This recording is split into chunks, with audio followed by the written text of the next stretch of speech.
ci tëjte 72 heures pôle emploi fii ci Dakar te commune Médina abrité ko tey xam ngeen li ko sabab ñi ma fi jiitu wax nañ ko gannaaw président de la république bu mu amee yéene ci jeunesse bi teg programme bu mag boobu ñu tudde ko xëyu ndaw ñi may fàttali souvent que xëyu ndaw ñi ñeent fukk ak juróom fukki milliards la ci dugal ci ñetti at ñu def ko mun naa wax mu def ko gannaaw bu waxtaanee ak xale yi ci Sénégal yépp mu ne ñu ñaar laa ci bëgg benn bi mooy na gaaw mais beneen bi mooy na egg ci gox-goxaan yi loolu moo tax ci politique bi mu taxawal li ñuy tuddee pôle emploi te coordonnateur bi taxaw fi léegi wax département bu nekk am pôle emploi entrepreneuriat pour les femmes et les jeunes loolu nag di lu yees ci Sénégal nga am programme bu mag tudde ko xëyu ndaw ñi def ci ñeenti téeméer ak juróom fukki milliards mais wax na egg ci gox-goxaan yi loolu lu am solo la programme boobu nag bari ay pàcc toll na ci juróom-ñetti pàcc mu nekkoon ci recrutement spécial muy juróom-benn junni ak 65 000 ak ay recrutement mais am ay pàcc formation ay partie emploi tey à date mun nañu wax programme boobu def na ay jéego yu am solo ci recrutement yi ci formation yi mais aussi ci financement yi président de la république nañu taxawal 72 heures pour accompagner dynamique boobu loolu moo tax tey ñu ñëw ci département Dakar ndax programme boobu xëyu ndaw ñi comme ni ma ko waxee léegi am na ay jéego yu bari lu mu def avant ñu egsi ci 72 heures yi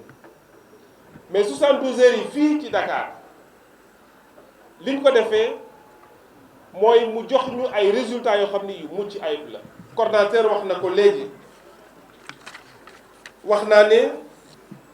bi ñu taxawalee programme bi ba léegi président amoon ci yéene recruter ci 65 000 jeunes ci biir Sénégal yëpp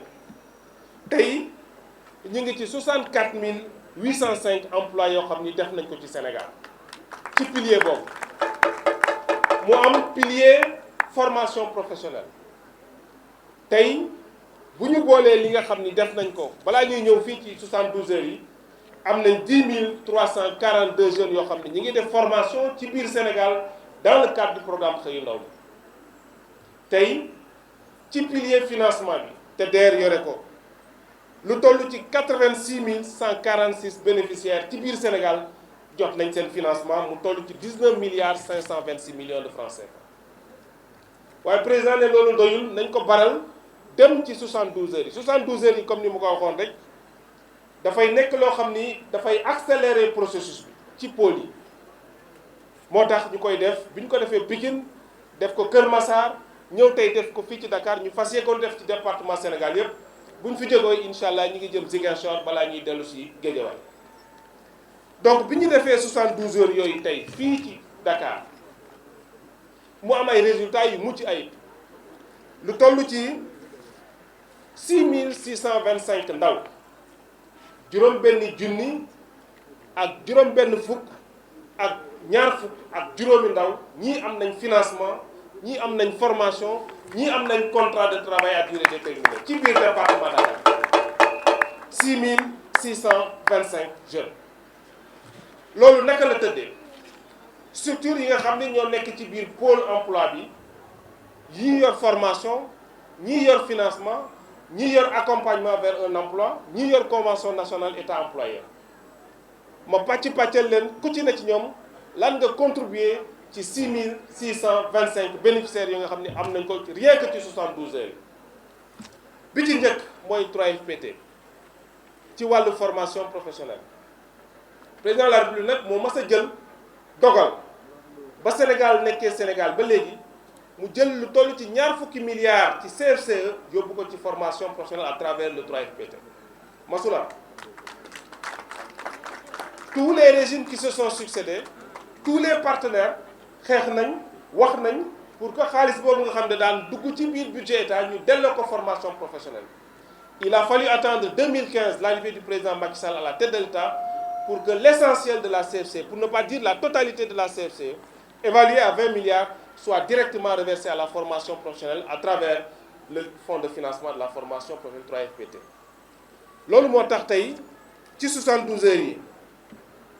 3FPT financé na 767 jeunes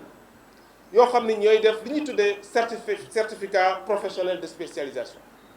mooy formation yu gàtt yu gaaw pour tax xale yi am métier 767 juróom-ñaar téeméer ak juróom-benn fukk ak juróom-ñaari xale yoo xam ni altine dinañ tàmbale seen formation ci école yi parce que esprit 72 heures yi du bindu du ñu jox la bon pour nga dem xaar weer wala ñaari weer wala ñetti weer dama wax structure yi bokk ci pôle bi yëpp bi ñu koy waajal la ñuy signé tey dama bëgg su altine ñu commencé mise en œuvre te préfet mi ngi fii wax naa ko préfet Pikine wax ko préfet Kër Massar wax naa ko léegi préfet que dans les jours qui suivent on va envoyer des missions de supervision pour que toutes les structures respectent seen engagement yi ñu jël fii donc 3FPT joxe na 767 ndaw yoo xam ni dinañ am métier loolu nee na mooy toll na ci 306 millions 800 mille francs CFA président de la République ci biir xëy na ñu am ci pàcc bu mu jagleel sécurité routière wax naa ko malheureusement accident yi am ci Sénégal yépp li ci ëpp ci nit lay jóge mu jàpp ne war nañ tàggat suñu ndaw yi ñu nekk ay nouveau type de conducteur mu ne kon ci biir programme bi naa ci dugal 20 000 bons de formation pour avoir des permis de conduire sur tout le Sénégal département bu nekk am ci quota boobu nag ñu calculer ko en fonction de la population active de chaque département 3FPT ci 72 heures yi jox na 720 jeunes góor ak jigéen juróom-ñaari téeméer ak ñaar fukki ndaw yoo xam ne nii bu altine dinañ commencé jàngi auto école sécurité routière pour mën a am seen permis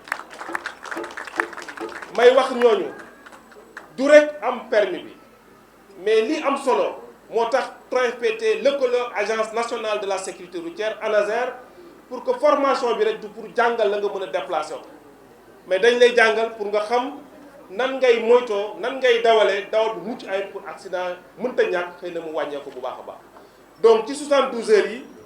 juróom-ñaar téeméer ak ñaar fukki ndaw yi dëkk ci département Dakar dinañ commencer seen formation jëm ci permis de conduire 3FPT toujours wax ne am na ñaar fukki GIE de femmes ñaar fukk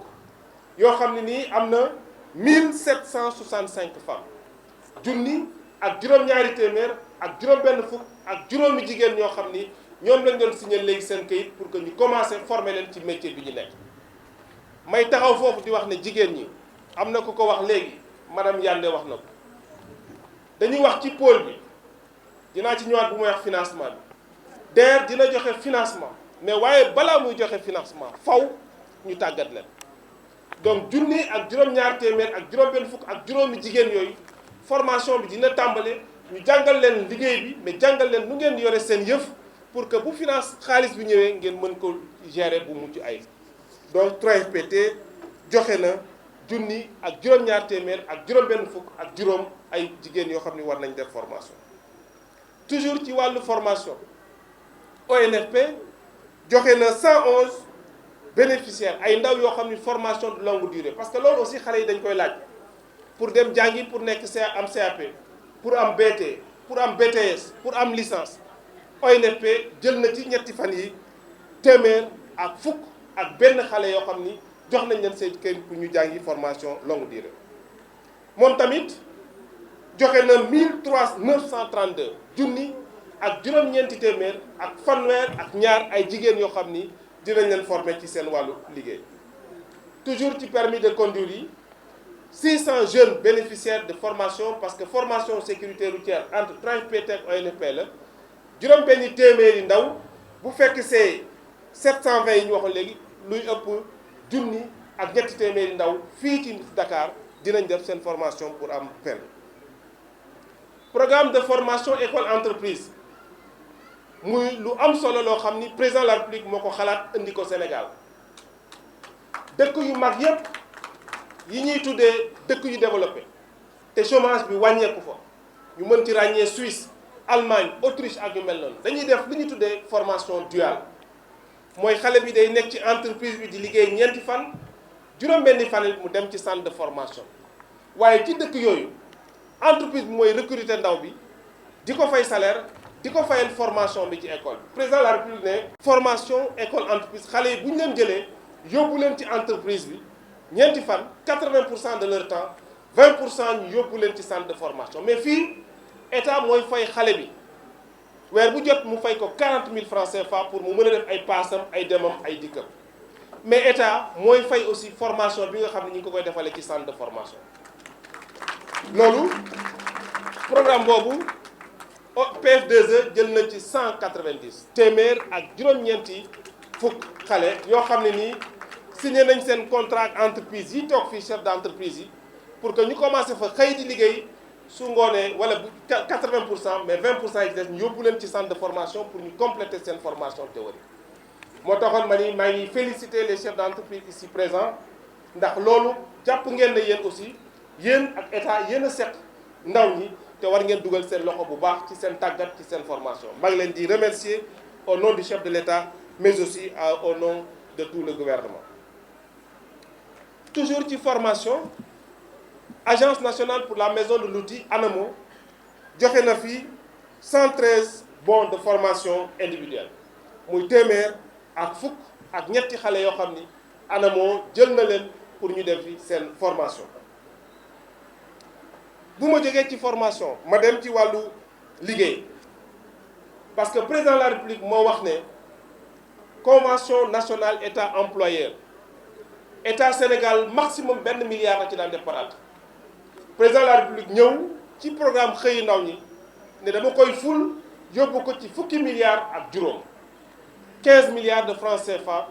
jox ko ci convention nationale état employeur. lan mooy convention nationale état employeur bu njëkk xale yi dañuy jàng ba pare pour ñu am stage dañuy am jafe-jafe parce que entreprise duñu leen bëgg a jël. président de la République ne man danaa jël fukki milliards ak juróom def ko ci loolu pour que entreprise yi jël ndaw ñi mais ma séddoo ak ñoom li ñuy fay xale yooyu. donc convention boobu tey signé na fii 249 contrats de travail à durée déterminée de 2 ans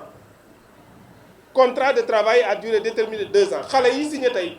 ñaari téeméer ak ñeent fukk ak juróom-ñeent xale yi signé ci entreprise yi ñu signé dañ fay commencé xëy ñaari at bu njëkk contrat de stage la woon mais ñu waxtaan ak patronat bi ñu nangul ñu ko que léegi day nekk des contrats de travail à durée déterminée à coût partagé entre l'État et les entreprises. Donc merci encore aux entreprises. ci 72 heures yi aussi ci wàllu financement parce que xam ngeen ne dafa am solo aussi ci entrepreneuriat parce que président de la République wax nañu ne suñu bëggee régler problème mu xëyu ndaw ñi faaw ndaw ñi dem ci entrepreneuriat te pour nga dem ci entrepreneuriat il faut nga am koppar. DER bi nga xam ni moo yor vecteur financier ci biir programme bi ci fan yi ñu fi def ñetti fan yi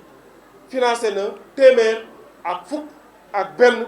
ay ndaw yoo xam ni seen financement mi ngi toll ci 73 150 000 francs CFA. lii mooy résultat yi nga xam ni def nañ ko fii ci ñetti fan yi ma bëgg ci wax ñaar balaa may daaneel benn mooy li ma wax léegi que ne c'est des engagements concrets loo xam ni ñi signé fii ñëpp ba ñuy waajal 72 heures yi c'était l'engagement que les structures ont compris mooy que lii bu altine ñu commencé ko doxal. Monsieur le préfet, comme je vous ai dit tout à l'heure dinañ yónnee mission de suivi de supervision derrière comme ni ñu ko defee Pikine ak Kër Massar pour que ñu fekk xale yi fi ñuy jàngee fi ñu leen di financer fi ñu leen di former pour que ce soit du concret. deuxième élément bi ma ci bëgg a wax mooy ne financement yi dafa am lu ko jiitu muy formation muy accompagnement non financier. ADPME ak APIX ñi ngi ci pôle bi li ma leen wax mooy fu ñu paree 72 heures téeméer ak fukk ak benn nit ñi nga xam ni financé nañ leen dinañ leen dajale balaa ñu jot koppar yi ñu tàggat leen ci seen métier mais tàggat leen ci ni ñu yore seen structure pour que structure yi bañ a daanu parce que par essence kuy entreprendre doo xëy rek mbir mi dox benn yoon ci fukki entreprise dina ci am ñaar ba ñett yoo xam ne duñu danañ daanu moo tax ñu jàng ne li ñu financé bëri na mais dañ doon def souvent li ci financement yi day jiitu formation bi ak tàggat pour gunge pour que naka nga yore sa yëf donc pôle ADPME bi nekk ci biir pôle emploi bi wax naa leen ñaar benn mooy balaa ngeen di jot xaalis bi ñu dajale leen tàggat leen ci métier bi ngeen ko bëgg a def bu dee ci mbay bu dee ci càmm bu dee ci leneen ñu tàggat la ci métier bi ba nga am ci ce qu'on appelle le BABA mais en plus et surtout ñu tàggat leen ci nanga ngeen di yore seen yëf parce que ñoom seen mission ci biir pôle bi mooy tàggat leen mais aussi pendant que ngeen def seen activité ñu gunge leen c'est absolument important su fekkee dañu bëgg entreprise yi ñu juddu ba ngeen ku ñu financé tey bu subaa mu mën a recruter ñeneen.